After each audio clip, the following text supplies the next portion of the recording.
bien, pour moi c'est l'essentiel. Au Sénégal, les réseaux sociaux sont de plus en plus utilisés, surtout par la jeunesse. Et cette dernière n'apprécie pas la volonté du gouvernement de réglementer ce monde virtuel. Pour la plupart des Sénégalais rencontrés, l'objectif est de restreindre la liberté d'expression. Une note de santé dans ce journal, c'est bien évidemment le bilan du Covid-19 ces dernières 24 heures. 393 nouvelles contaminations, dont 304 infections issues de la transmission communautaire sont détectées. 12 personnes ont malheureusement perdu la vie. 56 cas graves sont en réanimation selon le communiqué du ministère de la Santé et de l'Action sociale.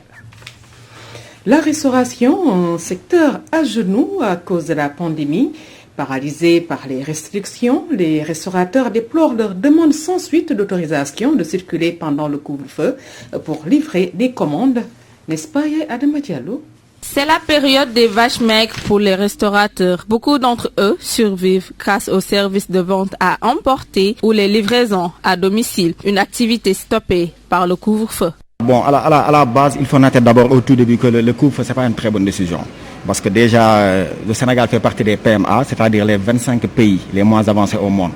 Donc du coup, ça a des répercussions économiques très mauvaises. Donc voilà, donc c'est un peu compliqué.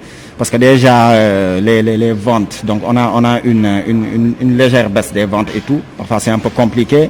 Tu vois ce que je veux dire. Économiquement, ça le fait pas. Franchement, économiquement, ça le fait pas. Il y a beaucoup eu dans les entreprises des licenciements et tout. Voilà, donc on peut pas faire des livraisons le soir. Ces acteurs économiques se désolent que leur demande d'autorisation pour livrer aux heures du couvre-feu reste sans suite. Oui, on a procédé à une demande via Internet et tout ça. Et puis aussi, on a procédé à une autre demande aussi qu'on a déposée au niveau du ministère de l'Intérieur pour pouvoir avoir des autorisations pour pouvoir circuler. Mais jusqu'à présent, ce n'est pas encore sorti. Donc nous sommes là et nous attendons toujours. Paralysés par les restrictions, ces restaurateurs risquent de déposer le bilan. Nos activités sont freinées. On a réduit le personnel. Moi qui vous parle, j'avais plus de 60 employés. Nous demandons au chef de l'État de nous accorder la permission d'ouvrir nos services de cuisine pendant l'heure du couvre-feu pour pouvoir livrer à nos clients qui nous appellent sans cesse pour recevoir des commandes à cette heure.